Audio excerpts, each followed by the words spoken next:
Нужно отработать новый метод. В Хангаласском районе в октябре пройдет пробная перепись населения. Где-то капитальный, где-то косметический в Мирнинском районе занялись ремонтом школ. Что будет с бассейном? Жители Алдана переживают за судьбу спортивного объекта.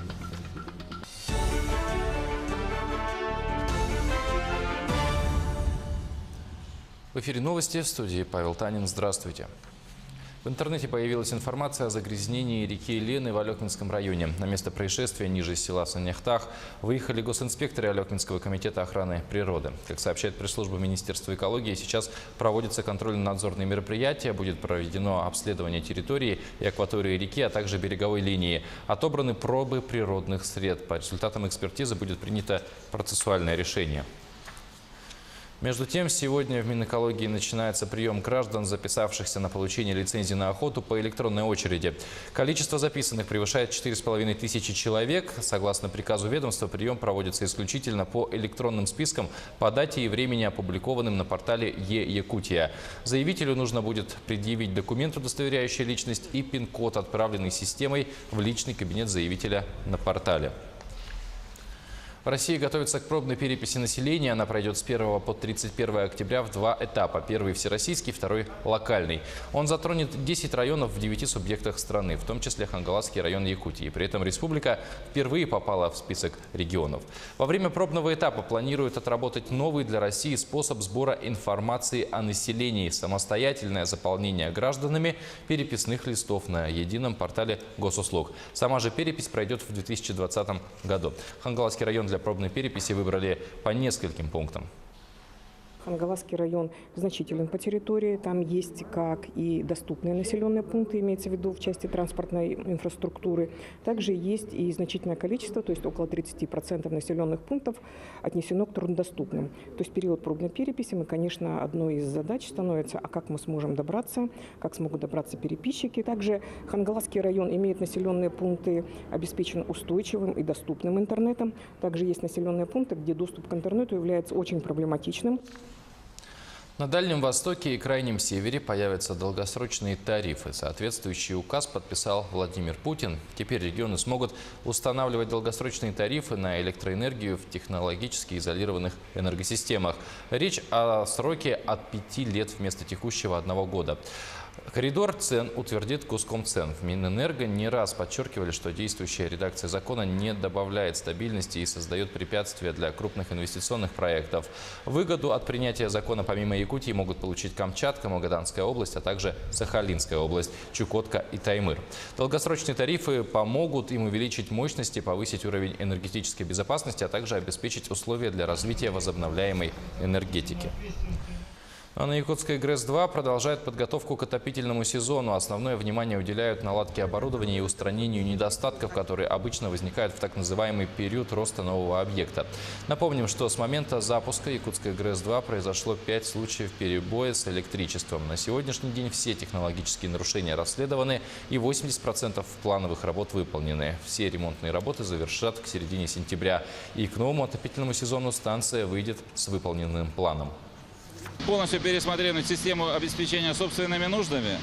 Значит, сделали отдельный контур обеспечения сжатым воздухом между компрессорно-инструментального воздуха и азотной компрессорной. Провели часть мероприятий, связанных с правильной работой пиковых водогрейных котлов, котлов-утилизаторов. То есть по завершению вот этого комплекса работ можно сказать, что оборудование уже будет надежно работать. В Нерюнгри за 7 месяцев этого года судебные приставы и специалисты Нерюнгринской ГРЭС посетили более 1500 недобросовестных плательщиков, задолжавших энергетикам за теплоэнергию в общей сложности 58 миллионов рублей.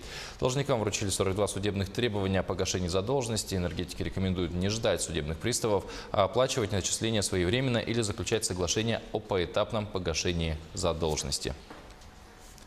В Ленске инициатива общественных активистов уже приносит свои плоды. Выездной центр по приему и обработке вопросов проводит встречи с населением вне кабинета. За 2 недели работы в таком формате поступило немало вопросов. Многие из них требуют основательного подхода и выделения денежных средств, которые нужно заложить в бюджет на следующий год, а некоторые можно решить уже сейчас. Так, например, после жалоб по содержанию и ремонту подъездов домов в Мухтуйском микрорайоне проводят ремонт.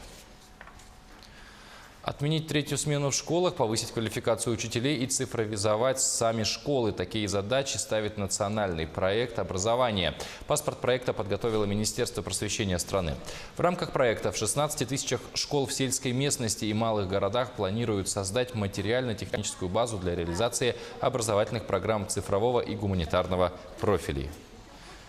Тем временем в Мирнинском районе выделили 400 миллионов рублей на ремонт школ. Капитальный ремонт ждет школу номер 5 в поселке Айхал. В других косметические и мелкие работы. Подробности у наших коллег.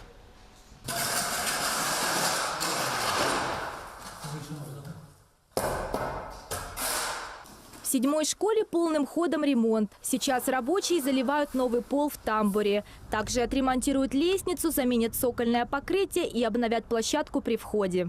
Выделено более 3 миллионов рублей на эти работы. Плюс у нас еще идут проектные работы по строительству спортивной площадки, которая будет на заднем дворе школы сделана. И после предоставления проекта будет проведена его экспертиза. А вот в 12-й школе завершают установку откатных ворот. Они помешают нерадивым автомобилистам заезжать на территорию заднего двора образовательного учреждения. Для 8 кабинетов приобрели новую мебель. Это парты, доски и стулья. Также покрасят стены спортивного зала.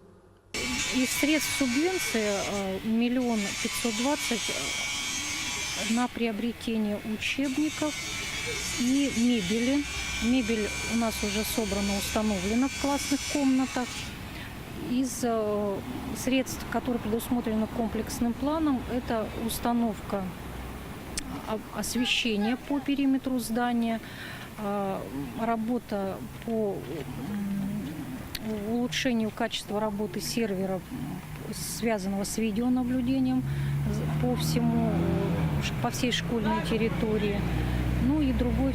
Фронт работ в 8-й школе гораздо обширнее. Уже заменили перила. 2-й и 3-й этаж капитально отремонтируют. Вместо старого линолеума положат керамическую плитку. Стены выровняют и покрасят, а также установят новые стеклопакеты. В этом году школа отметит 60-летний юбилей, поэтому на ее ремонт выделили более 12 миллионов. Стены, полы, плитка ложится, обеденный зал и столовая. Конечно, бы хотелось нам еще в преддверии нашего юбилея поменять и крыльцо школы, потому что оно немножко не в важном состоянии. Вот остальной ремонт у нас идет полным ходом. Думаем, что к 1 сентября мы уже все закончим. На ремонт всех 15 школ района в этом году выделили более 400 миллионов. А в ближайшие 3 года на эти цели планируют направить более миллиарда рублей. Мария Урцева, Алексей Меркулин, телеканал «Алмазный край». Автоматическую систему обнаружения пешеходов и препятствий для автомобилей планируют к 2020 году разработать в Минпромторге. В автомобиле планируют устанавливать сенсоры, которые сканируют обстановку на дороге и передают данные в блок принятия решений. Предполагается, что электроника должна предупредить водителя о риске столкновения с препятствием, а при отсутствии реакции запустить принудительное торможение. Из Москвы в Нерюнгри отправился первый десант комсомольцев, пассажиров агитпоезда. Это командиры молодежных коллективов, бойцы стройотрядов, словом, все те, кто принимал непосредственное участие в строительстве БАМа. Они преодолеют путь на специальном поезде по стальной нити, которая сейчас простирается по Южной Якутии благодаря их труду. Историческое событие организаторы приурочили к знаменательной дате – столетию ленинского комсомола. Сам же агитпоезд сформирован при поддержке газеты «Комсомольская правда», российских железных дорог и железных дорог Якутии. Я хочу особенно поздравить легендарного человека, генерального директора железных дорог Якутии Василия Шимохина, нашего комсомольского товарища, который приехал в начале стройки этой магистрали и сегодня возглавляет железную дорогу Якутии. И я думаю, что ему особенно приятно сегодня пройти на поезде «Комсомольской правды» от Беркакита до Нижнего Бестяха с тем, чтобы отрапортовать всему ленинскому комсомолу страны в день его столетнего юбилея о завершении той всесоюзной ленинской комсомольской ударной стройки, которая начиналась давным-давно в годы нашей молодости. Сегодня мы здесь провожаем наш небольшой комсомольский отряд. Мы хотим пожелать им удачной, хорошей, веселой и радостной дороги и встречи со своей молодостью, со своими друзьями. В добрый путь, друзья! С праздником! Алданский бассейн-энергетик, который ждет своей участи много лет, по-прежнему стоит в забвении. Непонятные ремонтные работы то возникают, то затухают. Фасад постепенно разрушается. Выбитые глазницы окон говорят лишь об одном, что хозяина здесь давно не было. Внутри картина еще печальнее. Куча строительного мусора, обрезки труб и проводов. Чаша бассейна подготовлена к реконструкции и ждет своего часа. Вопрос, как говорится, не закрыт. Вопрос по энергетике, он, как говорится, остро стоит, потому что это, как говорится, можно сказать, давно этот вопрос уже стоит о реконструкции. Часть там зала реконструкцию сделали, осталось бассейн. Я думаю, все-таки до конца надо довести, потому что отдельно, если будет просто зал, бассейна не будет, тоже как-то отдельно сносить тоже не дело, да, поэтому, и, соответственно, и оборудование мы по федеральной программе получили под этот бассейн. То есть надеяться стоит? Было бы логично, да, до конца довести этот вопрос. К этому часу у меня все. Оставайтесь с нами.